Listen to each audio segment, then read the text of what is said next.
All right, good morning, everybody. My name is Sir Jude, and today I'm going to rediscuss our second lesson and the final coverage for our first longest tomorrow, the tectonic plates. So I already skipped the preliminaries part. I just cut to the chase so that we're going to focus on the lesson, all right? So let's recall first the seven continents according to their landmass from the largest down to the smallest. Let's start with the orange continent. So we call that Asia. Then the second greatest continent is the one in yellow, which is Africa. The third largest continent is light green, that is North America. The fourth largest continent is dark green, just below North America, so that's South America. Then the fifth largest continent, believe it or not, that's the one at the bottom but color blue, that's Antarctica. The sixth largest continent is the one at color red, just beside Asia and above Africa. We call that Europe. And finally, the smallest continent out of all of them is also considered a country, which is Australia. Now, you may remember that last week, Friday, no, we had our very first performance task because as you can see here from the map, this one has exceeds the number of continents and even the oceans, no? What I'm trying to say is, may mga parts dito na kung saan hindi na siya exclusively continent, hindi na rin siya exclusively ocean. Instead, these are fragments of continents and oceans, and we call this as tectonic plates. Okay? So, during your very first performance task, I asked you to mark the active volcanoes with red triangles, earthquake epicenters with black dots, and major mountain belts with gray triangles, based from the maps that I gave you, no? Because these three geological features and natural disasters, these were the basis of scientists in dividing the crust into several tectonic plates. Okay, as you may recall, no, red triangles, they constitute the active volcanoes. The purple dots here and several other colors as well at the center, they comprise of earthquake epicenters. And the brown streaks here, they are the major mountain belts. Now,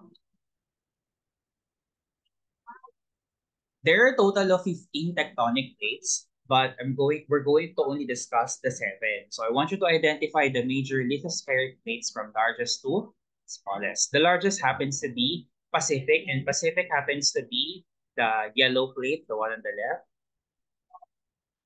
North American plate is the one that's color brown. Eurasian plate. Eurasian plate is a combination of Europe and Asia. So it's Eurasian, and that's color green. By the way, the green plate, the one at the left beside North American and above Indo-Australian, that's also part of the Eurasian tectonic plate. Okay. Next, African is color orange, just below the Eurasian plate. Next is Antarctic, and that's here, combination of blue and gray colors. And then number 6 is Indo-Australian beside the Pacific Plate. Indo-Australians because it is a combination of the country Indonesia and the continent Australia. That's why it's Indo-Australian. And finally, number 7 is South America. It's just below North America. So that's why South American is color purple. Okay, so those are the major lithospheric plates from largest to smallest. 1, Pacific, yellow. 2, North American, brown. 3, Eurasian, combination of Europe and Asia, color green.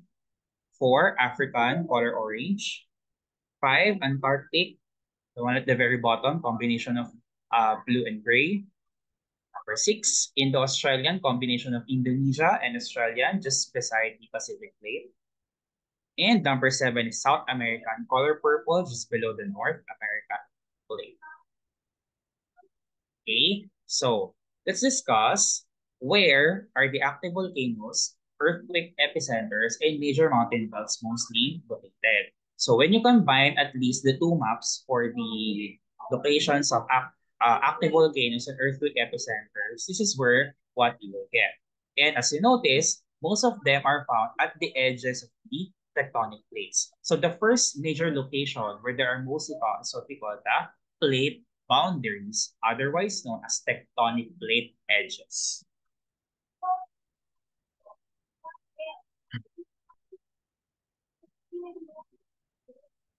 Now, the second major location where the two natural disasters are mostly located is here, the one that I already marked with a red boundary. And we call that the Pacific Ring of Fire, formerly known as the Circum-Pacific Belt. This is the region where most active earthquakes and volcanoes are found.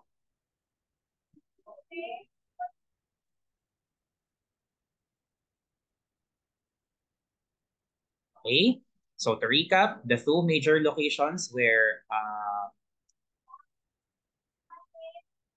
earthquake epicenters and active volcanoes are mostly located are first the plate boundaries, the tectonic plate edges, and the other one is here, the Pacific Ring of Fire, the region of most active earthquakes and volcanoes. Now, let's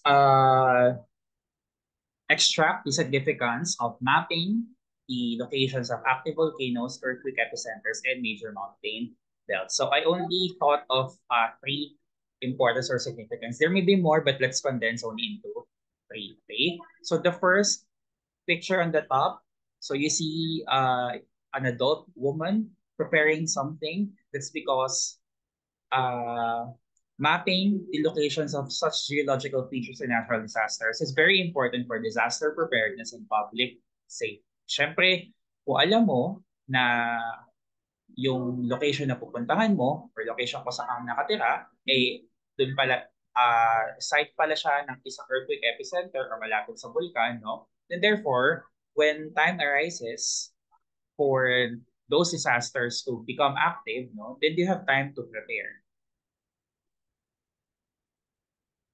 Now, I know that most of natural disasters are very depicted as negative, no? But we can also extract something positive from them.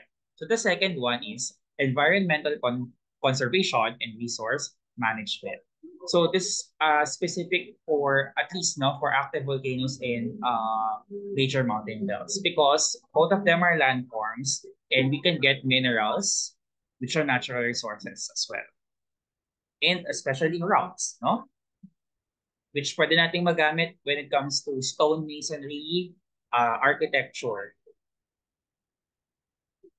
And speaking of architecture, the at least here, no, the third and last major significance of being aware of such geological features and natural disasters is for urban planning and infrastructure development.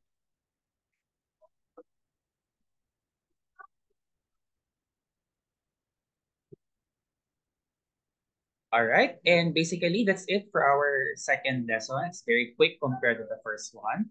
So that means we will have our first very long test tomorrow that will cover the Earth's lithosphere, the Earth's crust, and our current lesson here, the tectonics. All right, so good luck. Devote your time to study and see you tomorrow. Goodbye.